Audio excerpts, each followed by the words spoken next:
morning, Islands of Adventure.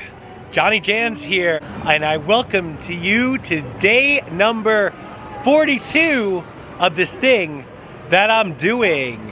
And this morning the park has just opened up, so what I want to do, I want to go take a loop around, see what kind of activities happening in the morning, look at some wait times, and just see all the morning buzz here at Islands of Adventure. So let's get to it and head out for some meandering around. So it is 9 a.m. and the park just opened. Rope drop just happened. Everybody is rushing and hustling, bustling into the park. And I'm gonna go around and see what are the big draws. Is it Hagrid's Motorbike Adventure and the Velocicoaster like I think, or is there some prize high wait times at some of the other attractions? So let's go see what there is to see this morning. And it is a beautiful morning, by the way. It's a little chilly, so it's definitely jacket weather. It's only about like 55 degrees today in Florida, but it's supposed to warm up, and I'm sure that sun out there is gonna do its job, keep us all warm. And I am starting my loop around at Marvel Superhero Island this morning. Got the Hulk in front of me. I'm gonna go check the wait time for that. Maybe that's where the people are. That would be surprising to me if they are. But we'll see what it looks like in our first island this morning. I have to think that this roller coaster is one of the most photographed in the world. I always see people on the bridge, just like myself, taking pictures and video of the Hulk going around. It's just so iconic and just an awesome looking roller coaster. All right, coming over to the Hulk. See a little bit of a crowd in front of the coaster. I bet that's the hustle and bustle at the lockers right now, as everyone's probably getting their locker, or maybe it's not even related, I don't know. But let's go check out what the wait time is. Whoa, I hear the Hulk. He sounds angry, he's ready to go for today. Sounds fired up. And the wait time for Hulk is 25 minutes already. So again, park just opened. It seems like a lot of people want to come and ride the Hulk. A little bigger than I thought. Everything must go to the locker. Nice. I expected a 15-minute wait time, so that's a little surprising. So a couple of videos ago, I didn't know this was a thing. I thought it was something old, the Marvel character dinner, but it actually is something they brought back here at the Fantastic Four Cafe. And like the sign says, you can scan the QR code, and I'll even like zoom in so you can scan it at home. You can scan the QR code and book reservations to have dinner with the Marvel superheroes. Wolverine, Rogue, Storm, Spider-Man, the whole gang, Captain America. So this is something that I'm gonna add to the list that I'm definitely gonna have to do sometime. Making my way down the streets of Marvel Superhero Island. It is not that crowded. Plenty of space to walk around. That must mean everybody else is in a line somewhere, trying to get those first rides in. Let's see what Dr. Doom's got. Right now, Dr. Doom Fearfall is only a 5-minute wait. This is usually always a 5-minute wait, maybe 15 at the most I'm seeing at all the times I'm coming here meandering around. So this is not one you want to rush to throughout the whole day. This is something you can be secondary or third on your list, or like move down your list there. There's always going to be a short wait time for this ride, it seems. Amazing Adventure of Spider-Man, only 10 minutes right now. Again, this one can get crowded, so after you do some of the bigger ones, you might want to come over to Spider-Man. It's still amazing, still a great attraction, definitely worth doing. Best screen-based attraction that they have here at Universal Orlando, I think. I'm entering Toon Lagoon. I don't have a lot of prospects of a lot of people in Toon Lagoon this morning. Like I said, it's like 55 degrees, so I don't think the rides are going to be very crowded, if open at all. So we'll go see what the two water rides are like. Most people in Toon Lagoon this morning are just passing through to get to Jurassic Park and beyond, it seems. I don't think people are going to stop to stick their face in the water today. Right now, looking across the way over at Popeye Popeye won't even open until 10 a.m. so far in the winter hours. So if you're rushing to Popeye, you don't have to. And if you're rushing to get wet today, well, you're crazy because it's gonna be cold. But hey, maybe that's your thing. But anyway, Popeye, 10 o'clock.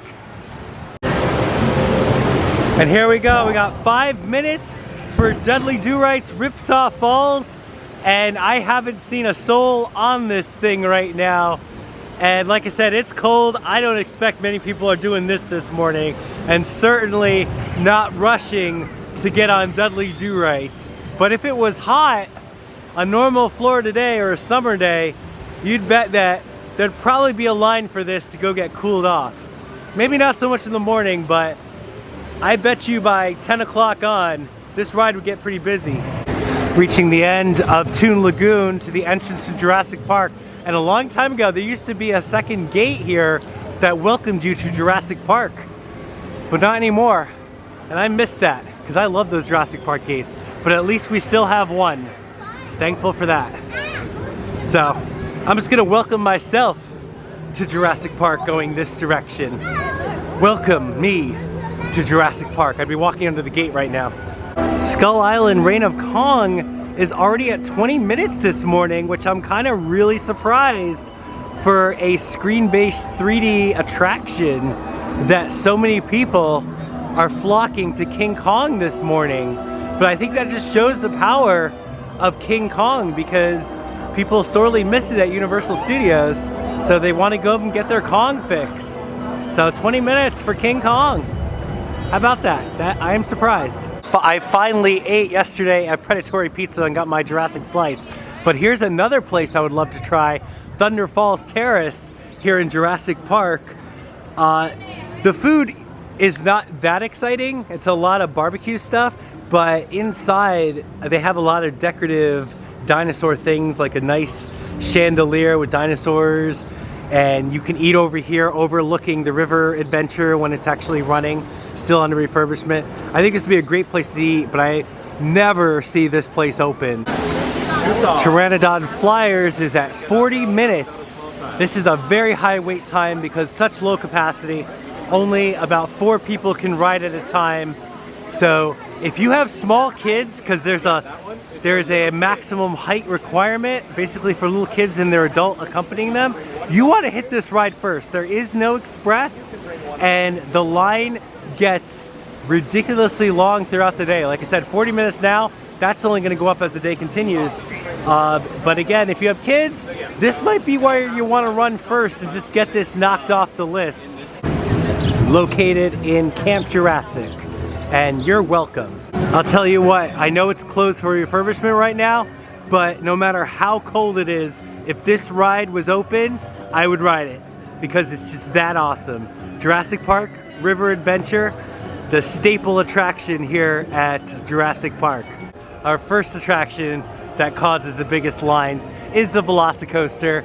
It was at a 50-minute wait, but it just went down for a delay, so you bet that time is just gonna go up.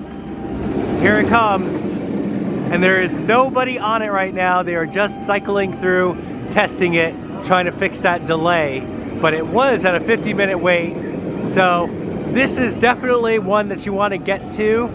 I would recommend it maybe after the Hagrid's, because there is no express for this ride, but it does not get the wait times that Hagrid's get. And we'll talk about Hagrid's in a little bit.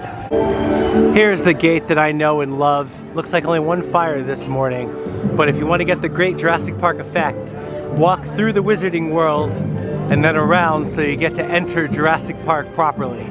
Now it's the part of the morning where I'm going to meet the most people as I enter into the Wizarding World, because the Harry Potter rides are going to have probably the biggest wait times and the most amount of people in the walkway. And right now, Harry Potter and the Forbidden Journey, the ultimate ride through your Hogwarts experience, is at a 35-minute wait. This is not something you want to rush to anymore. You could put it a little bit down on your list because the wait times are probably not going to get too much higher than 35 minutes. I mean, they could get up to 60, but it's still, and then it'll probably drop again. Here's something that is a lot though, is 45 minutes for the flight of the Hippogriff. I like how the sign is like hidden in the rock right here for this smaller kids coaster. One of JohnnyJans' favorites though. He loves this thing, but if your intention, if you have a kid and they want to do this, you're gonna put this pretty high on the list because the wait times are really only gonna go up unless you have Express. It's the best time to use it. Oh, there it goes. The Hippogriff is flying as we speak. Don't forget to bow to Buckbeat, because you have to. Hey, look, I found the people. This is where everybody hangs out, is in the Wizarding World. Who'd have thought, right? Harry Potter? I didn't know it was that popular. Apparently it is. And it is always crowded now in the Wizarding World. Very rare are you ever gonna see the streets on the ground unless it's raining or it's just before closing, because this is where everybody comes, is the Wizarding World. But it is a great place. There is a lot of things to see, but mostly everybody's going to the signature attraction here. Here we go. Here's the big guy. Here's the old man. This is what's sucking up all the people. Hagrid's magical creature motorbike adventure, our champion of motorcycle roller coasters, as we found out from yesterday. But this is where everyone's gonna go. Right now it is a 110-minute wait for Hagrid's. Good God. You're gonna be waiting for a while. And there is no way to really beat this. There is no Express. My only advice is that you come here perhaps in the afternoon. Maybe it'll be less. Maybe it won't be so close to 100. I'm sure it'll be higher than 60. Or at the very end of the night, make this your last ride. And it's an awesome night ride anyway, so you'll probably want to go do that just for the night ride alone. But make this your last ride, because there is no way that you're ever really gonna beat this line. And you have to do it because it's so amazing. So, kind of puts you in a box right there. Hagrid's so popular that its line starts outside the Wizarding World and beyond into the Lost Continent. And it's usually always like that. Over there, just beyond all the heads, is the Hogsmeade train. That can vary from 25 minutes and up. It's 25 minutes now. And that'll take you over to Universal Studios and give you a great Hogwarts Express experience.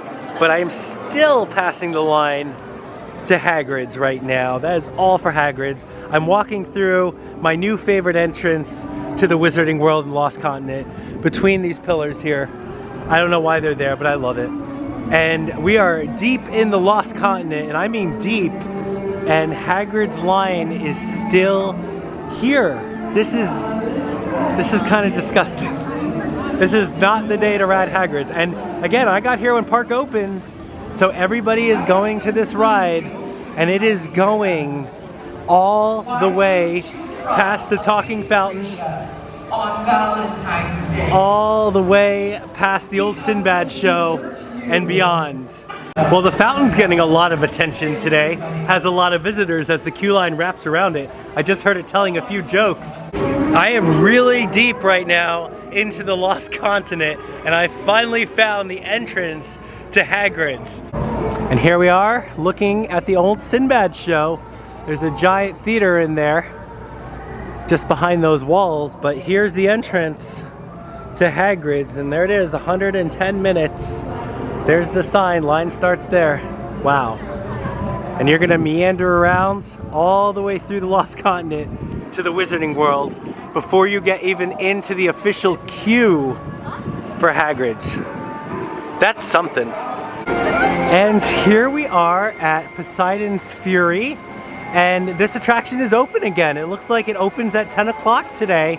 So whatever refurbishment they did is done, and you can go back inside on your walking tour and see what Poseidon's so furious about again. And here we go, we reached our last island of the adventure here at Seuss Landing. And this archway, you can only face it from this side coming from the Lost Continent. The other side does not have a fun archway to go under, but this one does. So I'm doing it. But I'm gonna do the side because that looks more fun. So I'm gonna walk onto the side. And we are in Seuss Landing. Let's see what the attractions are here and the wait times. Here we are at one of my favorite attractions, the High in the Sky Seuss Trolley train ride, as you see it spinning around here. And currently the wait time is 5 minutes. It's a great ride to jump on, but I would jump on this early because this tends to get crowded, especially through the day. After everyone's done the bigger rides, they're gonna gravitate and get their trolley on, their tour around the Seuss Landing here. But it is a great ride, definitely don't skip it, especially if you get the track that goes through Circus McGurkus. Always love that. There it comes now. Choo-choo, moving along through the town. What a great ride, I love that. I know Universal doesn't have a monorail, but at least it has the trolley train ride. Here we are at the Carousel, the world's most silliest carousel ever. Only 5 minutes. You can do this pretty much whenever. Never really see it get over 5 minutes unless Universal is really busy. But it's still a fun carousel.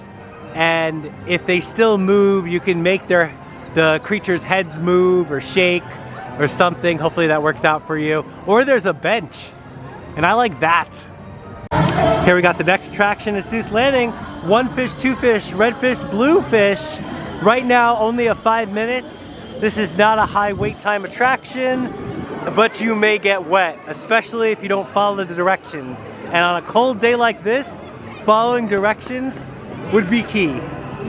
And we come to our last attraction here at Islands of Adventure, the Cat in the Hat, a classic dark ride for Universal with fun animatronics. And hopefully it doesn't break down like it did in my one video, but that was hilarious. What an experience. Right now it is only 5 minutes, and this one doesn't get very high wait times. Sometimes it can get higher, but you should be good around the middle of the day to just plop on Cat in the Hat after you've done a lot of your other attractions like your Hagrid's and your Velocicoaster. And there is Express for this, so that'll probably help you out too. Well, there it is, folks. Another morning here at Islands of Adventure complete on this 42nd day of this thing that I'm doing. I want to thank you for coming along with me, and we got to see a lot of the different wait times. Maybe I helped you plan a little strategy to see what rides when you come here that you want to go to first. Definitely recommend that you either tackle Hagrid's or the Velocicoaster, there it is by the way, first, because there is no Express. There's no Express for both, so you're gonna have to just try to fit that in. Hagrid's, good luck to you, because it is always crowded. Velocicoaster is more manageable. They run their trains and operations a lot faster, so you're gonna get by with maybe doing Velocicoaster even before Hagrid's, I'd recommend. But that's gonna do it for me. Until next time, probably here at Universal, I'm JohnnyJans, and I'll catch you out there meandering around. Some popcorn stands are so boring and some are so fun. Check this out. Interplanetary popcorn. Extreme popcorn. It's popcorn to the extreme. Just about as exciting as Jurassic Pop. But then you have other popcorn stands that are just popcorn stands. That's something. I'm gonna have to go figure out some of those, one of the other extreme ones one day when I'm meandering around.